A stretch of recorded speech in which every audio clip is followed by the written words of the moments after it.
IanXIlyana here, environmentalist, LGBTQIA icon, human rights activist.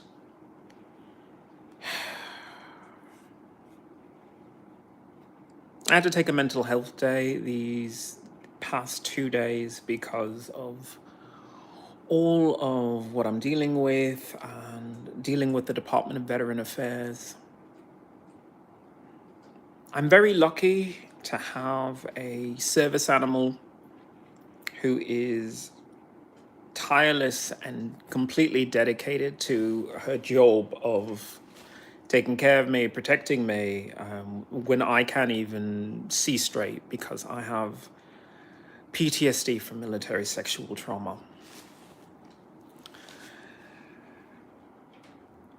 Ileana, my dog, was injured yesterday. She is alive. She is doing the best she can,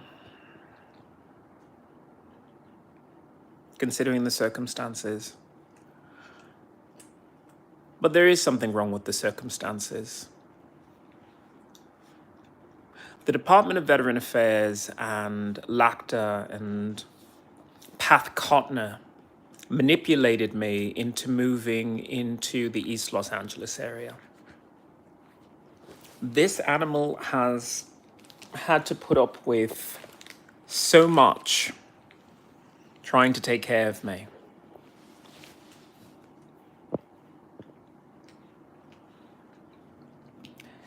Yesterday, as I was exiting the building, the food truck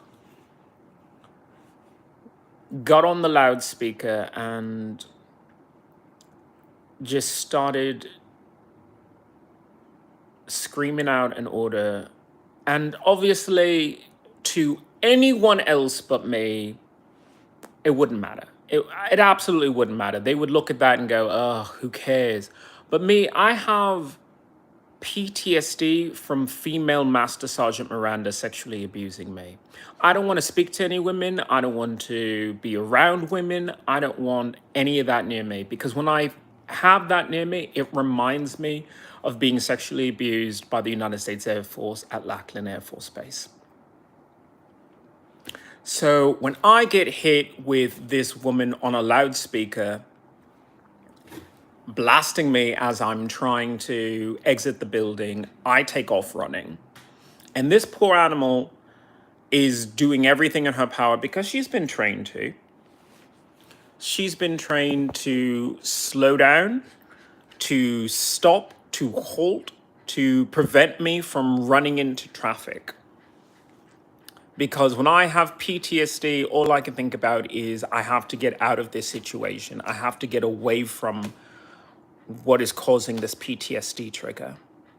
So as I take off screaming, she tries to hold me back. And because of that, because she's doing everything that she's been trained to do,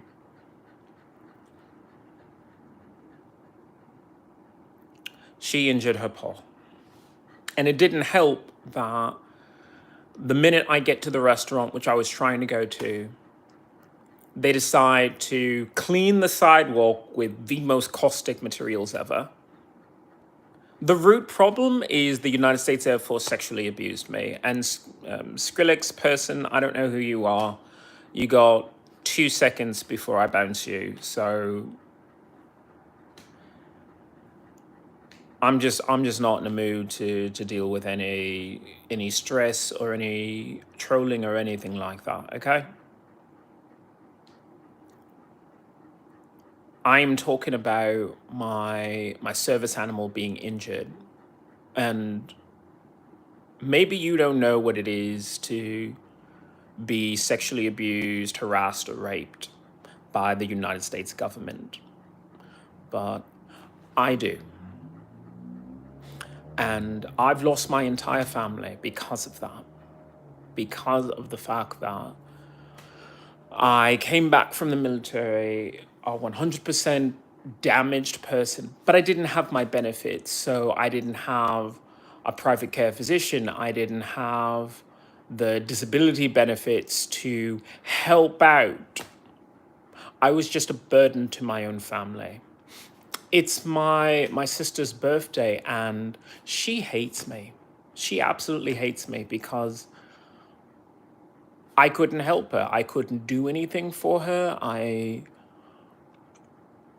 I'm a burden. Anytime I call her, it's because something has terrible has happened and she can't do anything either. And so she's frustrated. I'm frustrated. And thank you, Skrillex, for seeing reason on some of that. And vlogging with Vinny, that does happen. It really does. You join the military because you say, look, there are terrorists out there. There are people who fly planes into buildings. There are people who want to take over the country. And there are natural disasters that somebody has to defend our people. Somebody has to defend our land. Somebody has to defend our freedoms. And so you feel as if that person should be you. That person should always be the person who cares the most, the person who cares deeply about the nation. No matter what the problems are, no matter the faults of this nation, despite all of that, to still say, I want to protect you because you need protection. That is what it means to be a person who chooses the military. Because when you choose the military, you're choosing a life outside your family, outside your friends, outside your loved ones, things that are against who you are as a person, because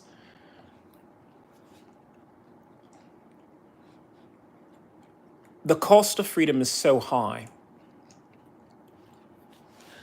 However, that does not give the American government, it does not give the Air Force the right to sexually abuse, rape, or harass.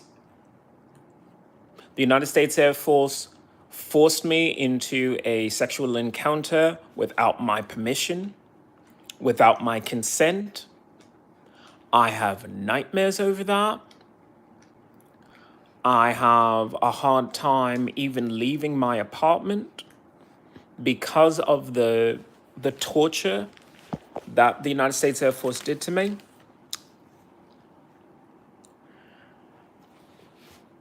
I don't ask for more than what I deserve. I deserve to have my disability benefits. I deserve to apply for a VA loan and live in an area where I can say, I still have my service animal. And if I want to go into town, I go into town. But I go into a town where I don't have as many PTSD triggers. I go into a town where I can explain to people, these are my PTSD triggers. I have been recently going to one restaurant a lot lately. I mean, you say you have to train a service animal. I say, no, you have to train people too. So I have taken it upon myself to try and train these people at this restaurant to handle someone with PTSD from military sexual trauma. I don't tell them that I have PTSD from military sexual trauma. It's none of their business, and quite frankly, I doubt they would care.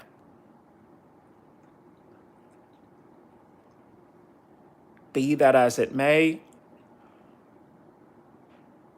I have to get it in my head, in my soul, that my reaction to PTSD triggers is my own reaction. But other people can be taught right from wrong. Just today, I had some difficulty riding the bus No, it wasn't today. I think it was yesterday, like around 11 o'clock. But either way, some woman decided to try and talk to me, and I told her very abruptly, no, thank you. And I left it at that. And of course, the people on the bus are like, blah, blah, blah, blah, blah. How dare he, speak to this woman this way? She was just trying to be nice. It's like, I don't need your niceness. I don't need your niceness at all. I need you to respect me and leave me alone. I have a lot to deal with. I'm already stressed. I just had to run away from a PTSD trigger. I don't need someone trying to talk to me, because despite the fact that I think all of this stuff is fake culty bullshit, maybe this person genuinely, I don't know, I'm going to give them the benefit of the doubt and say maybe this person genuinely saw that there was something wrong and was trying to fix it. Because, like I say, empathy is a skill. It's a skill I don't want to see go away. Even though I have PTSD and I can no longer relate to people whatsoever, I see empathy as a worthwhile skill.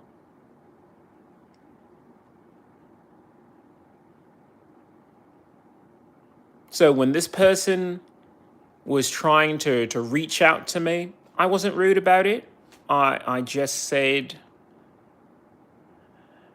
all right, I don't know who you are, but guess what? Take a break, just take a break. Hello there, edit stop motion. It's a rough day. It's a rough day. My service animal is injured and I'm freaking out. I'm freaking out because I am to blame for it. I'm 100% to blame for it. She's just doing her job. She is just doing her job as a service animal, and this is a dog that doesn't play, doesn't have fun, doesn't talk to other dogs, doesn't do anything. She has one job and she takes it very seriously.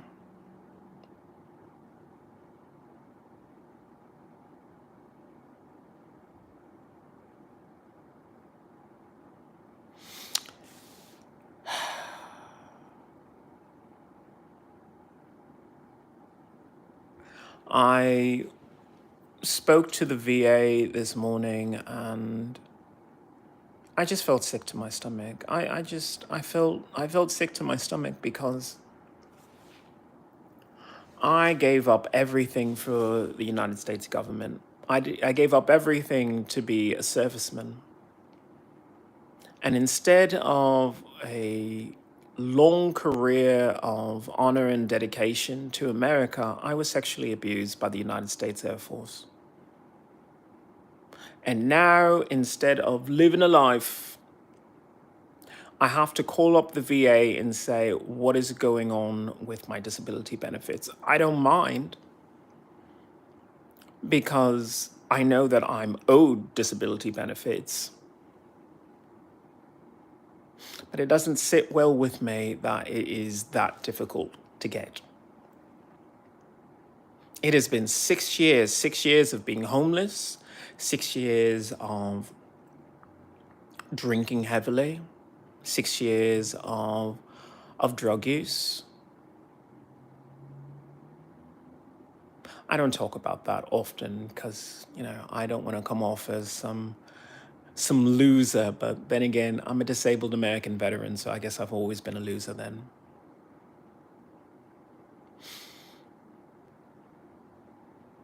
And every time I asked for help, every time I asked for the abuse to stop, the American government said no.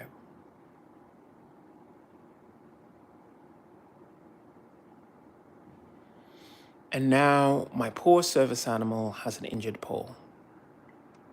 Not anything that hopefully, is too serious, but the level of dedication that this dog has. She didn't let me know she was injured. She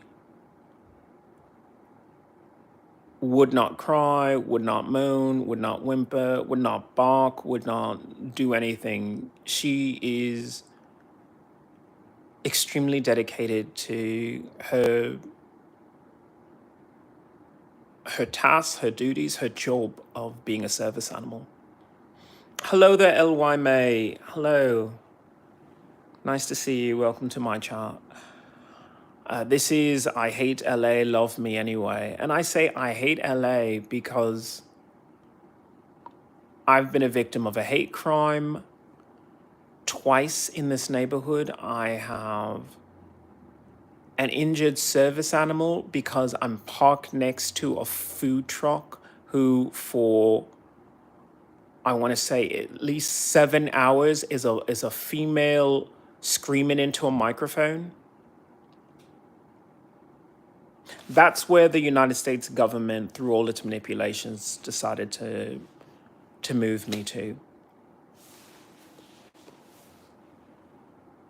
And there's always that choice of, well, you don't want to be homeless again, do you?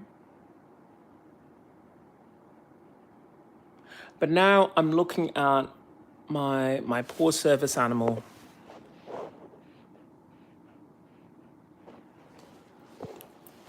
who has done everything for me, everything. And I know that I was talking about how my sister hates me before. She can't really, really hate me because we're related and there is love there, obviously, but it's still too much. It's too much for her, absolutely. But this service animal just has a deeper capacity for compassion and patience. When I'm overwhelmed and I need to cry in the bathtub, she is there to make sure that I'm there, make sure that I am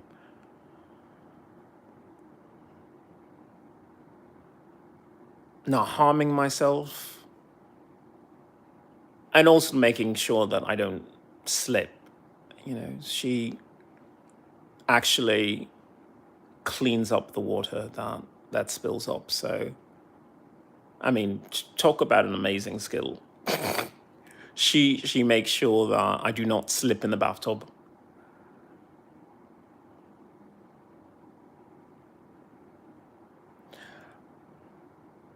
But it's too much. It's too much for her. It's too much for me.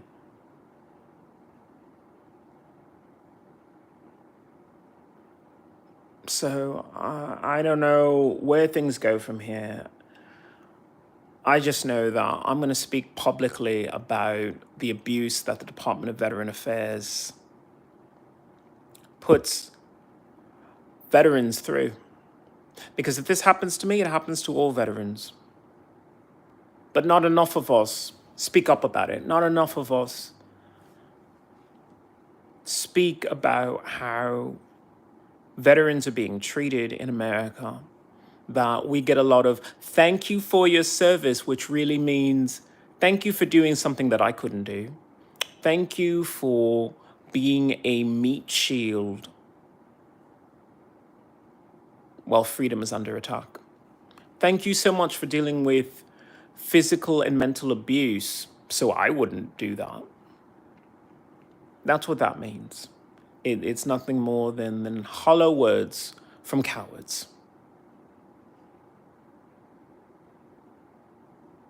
I talk about my transgender two-spirit identity,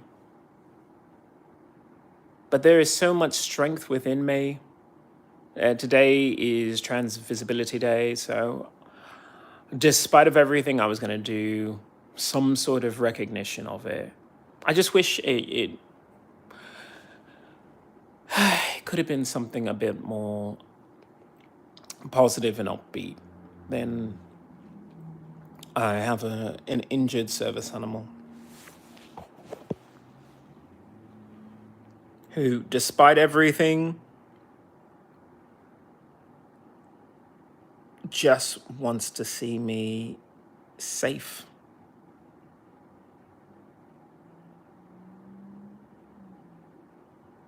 You could not ask for a better companion,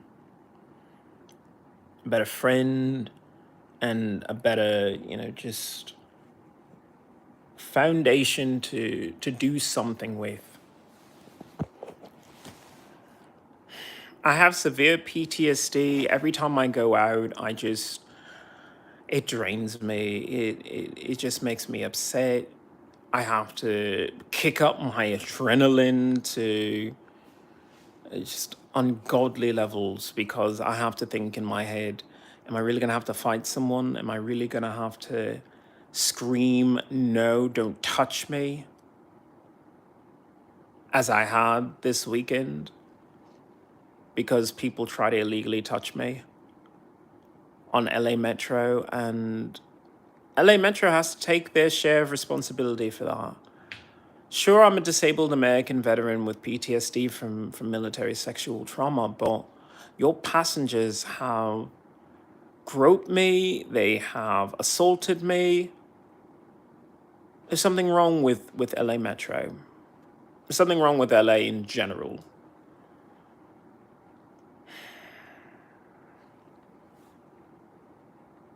So I don't have much to say. I know people usually expect a sing-along. I tried earlier today, but my heart isn't in it because she's injured, and when she hurts, I hurt. When I hurt, she is just there and always reminding me to eat, always reminding me to clean the dishes. I mean, she takes care of me. I mean, literally shakes me out of bed when I have nightmares. That level of training and dedication, you could not ask for a better service animal. She is the best, absolutely the best. And this situation with Los Angeles and the Department of Veteran Affairs, these people are monsters, absolutely monsters.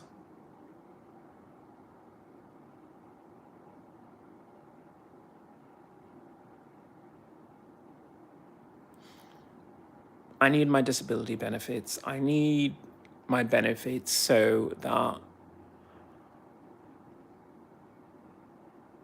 she can still do what she does, but maybe in an environment where she doesn't have to do that often. If I have to scream no means no, don't touch me on LA Metro, then I live in the wrong area. Because I guarantee you, if I was on the big blue bus line, I wouldn't have to say it that often. If I was in Culver City, I wouldn't have to say it that often. But because I live in East Los Angeles, I have to deal with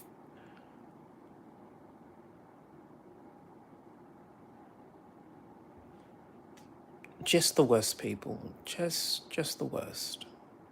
And I got placed at the wrong location too.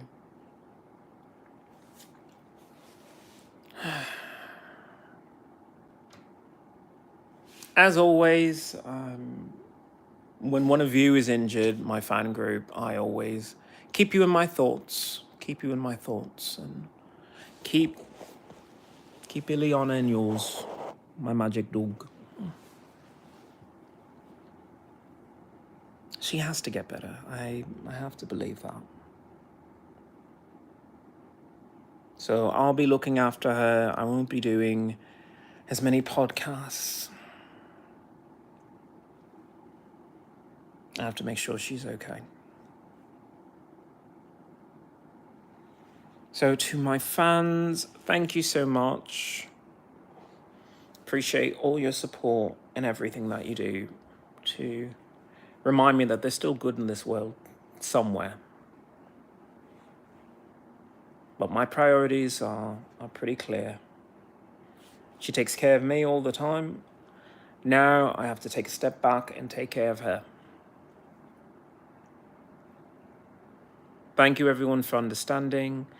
Have a good night. This is I Hate LA. Love me anyway.